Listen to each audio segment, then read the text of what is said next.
Lurraldeko gai estrategikoi heltzeko orduan lankidetza esparru bat eratua izateko asmoz, Gipuzkoako Foru Aldundiak eta Euskal Herriko Unibertsitateak 2010-2015 aldirako esparru hitzarmen bat izenpetu dute. Guk egin nahi duguna da elkarlan hori sendotzeko baita ere estrukturazio bat egitea. Eta estrukturazio hori ingo genuke, adibidez, nolabait esateko batzorde baten eskutik, arlo guzti horien ebaluazio baita egitea.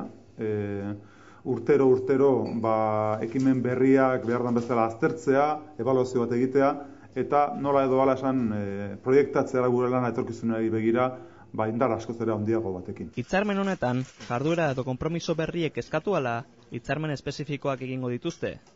Gipuzkoako Foru Aldundiak 378.000 euro jarriko ditu hurrengo urteko ekimenei aurre egiteko. Horien artean dago, Euskal Herriko Unibertsitateak Gipuzkoa aurreraren proiektuetan parte hartzea.